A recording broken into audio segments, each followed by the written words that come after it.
In this Shadow of the Erdtree video, I'm going to be showing you my Piercing Paladin build. This is a build that uses Leda's sword, which is a light greatsword, one of the new weapon types in the DLC, and also uses her armor in order to kind of do a different playstyle than some of the other builds I've showcased so far. So first of all, let's take a look at Leda's sword. This is a light greatsword, as I mentioned earlier. It does predominantly physical damage, scales predominantly with dexterity, though it does have some strength and faith scaling. It does a little bit of holy damage. And what this means for this weapon is that you're going to be predominantly increasing dexterity in order to get the most damage out of this. The weapon skill Needle Piercer does a mix of physical and holy damage, with the vast majority of it being physical, just like the weapon itself. So by increasing dexterity, you're going to get more damage out of Needle Piercer.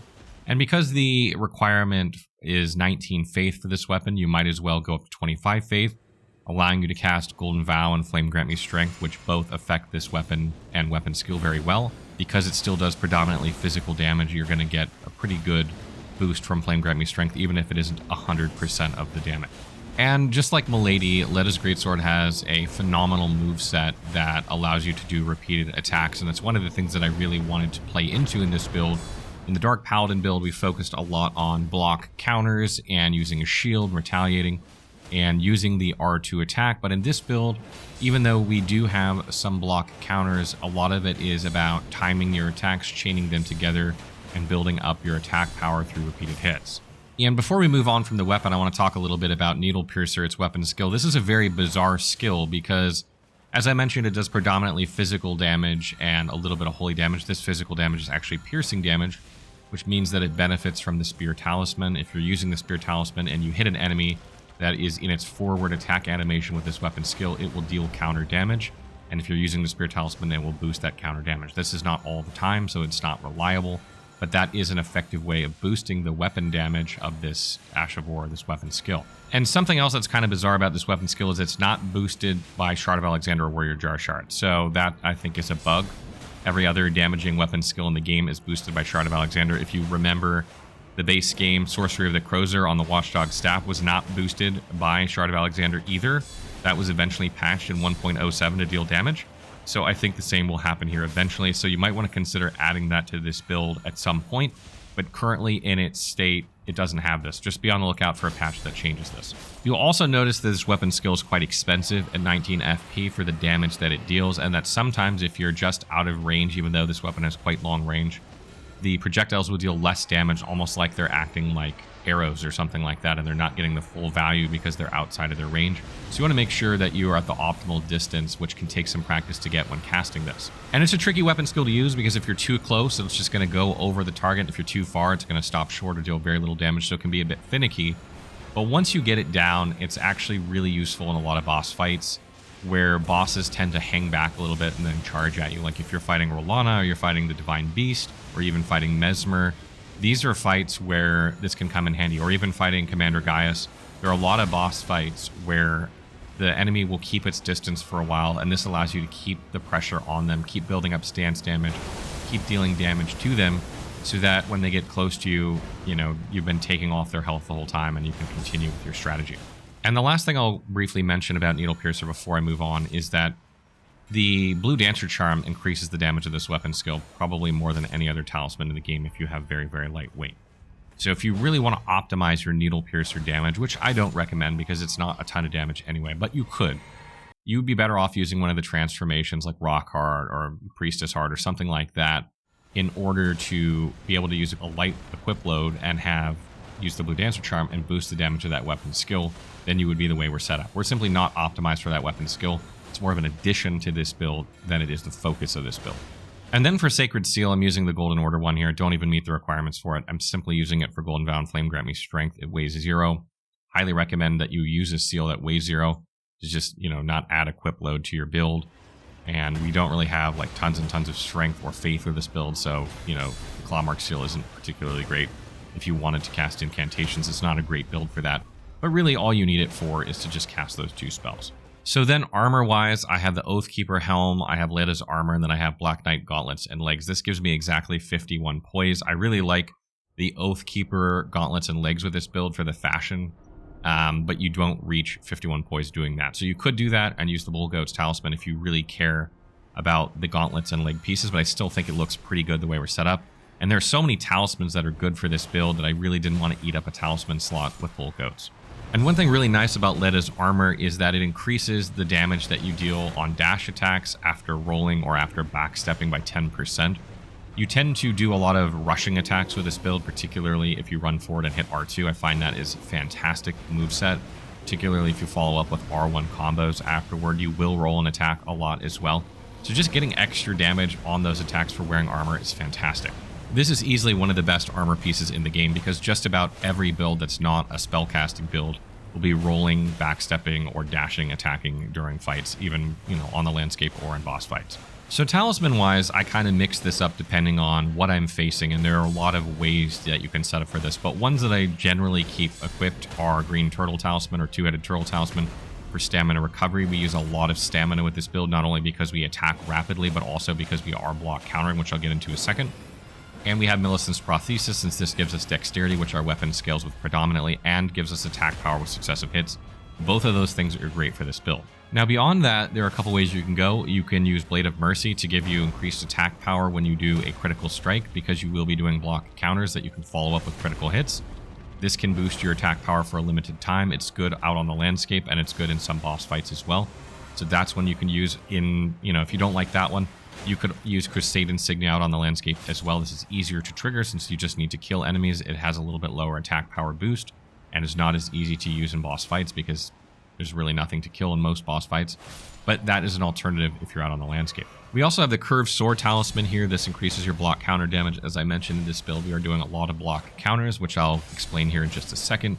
So to get even more damage out of that, you can use this. But if you find in a boss fight that it's too hard to do block counters for that particular boss, or if you're just killing enemies too quickly and you're not really needing block counters on the landscape, you can replace this with something else. Ritual Sword Talisman is also a good choice for this build. It will increase your Needle Piercer damage, which you can use at range to pick off enemies, and it will increase the rest of your damage if you can stay at full health, because you do block counters with this build that don't generally give you damage. It's not as hard as you'd think to stay at max health with this, and you can always top yourself off, so that is also another good option. And another good talisman that you could use is the Lacerating Cross Tree Talisman.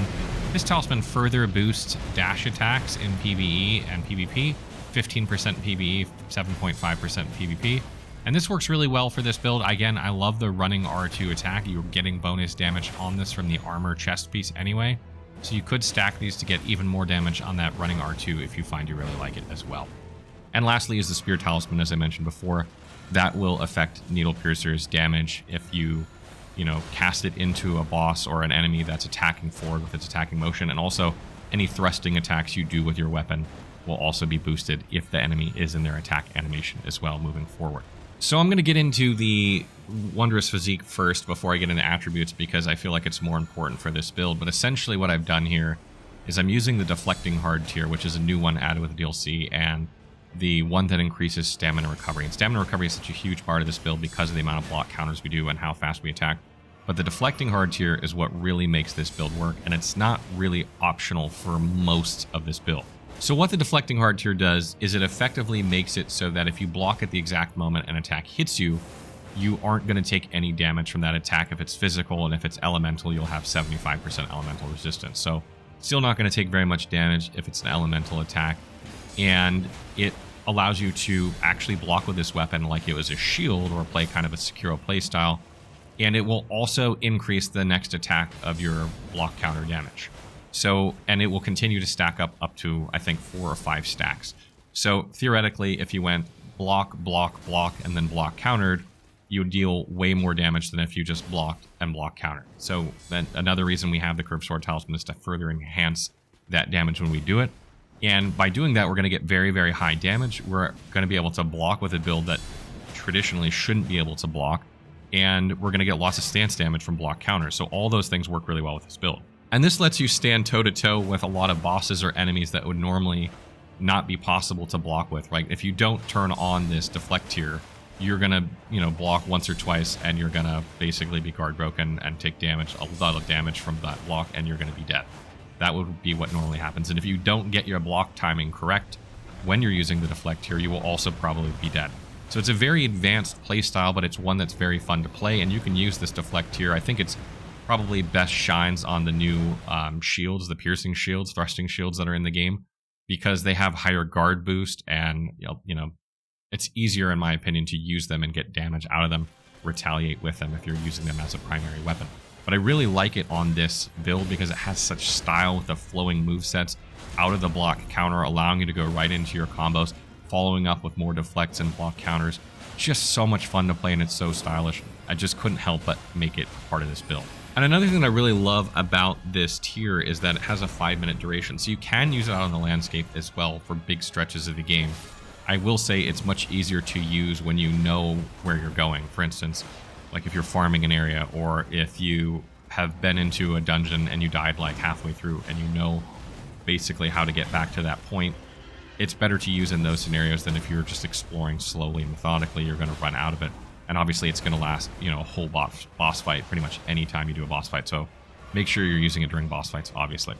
But one other thing I want to mention before we get into attributes is that there are some bosses that this just doesn't work well with. The Deflectear isn't great for every boss. It's very hard to use on Mesmer unless you really know that to fight.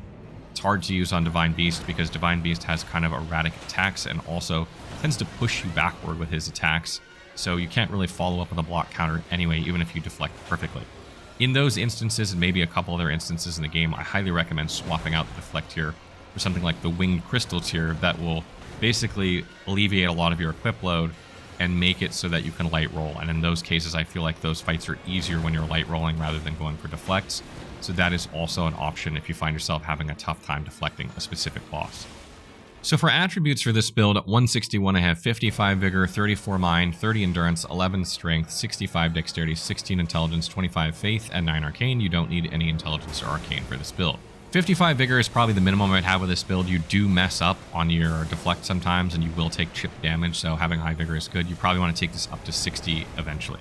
34 Mind is there because you will buff with Golden Vow periodically, even on the landscape, and Needle Piercer is quite expensive at 19 FP, and we're not using anything to reduce that talisman-wise. So, I mean, you could put like Sacrificial Axe in your offhand if you want. I just don't like it with this style.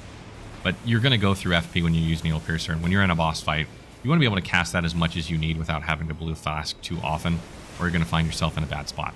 We also have 30 Endurance. Endurance is there to give you more stamina to attack and block, counter with, and, deflect.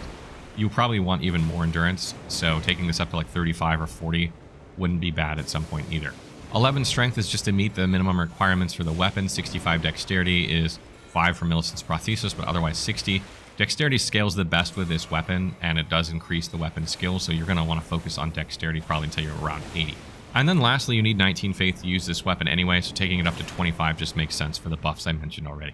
And then if you're talking about Great Runes for this build, Radahn's is the easy choice. It's going to give you health, it's going to give you FP for more Needle Piercers, and it's going to give you stamina for more deflects and block counters and attacks. All those are really good for this build. You could potentially use Millennia's as well if you find that you are trading damage, but ideally your deflects would be on point, and that wouldn't happen.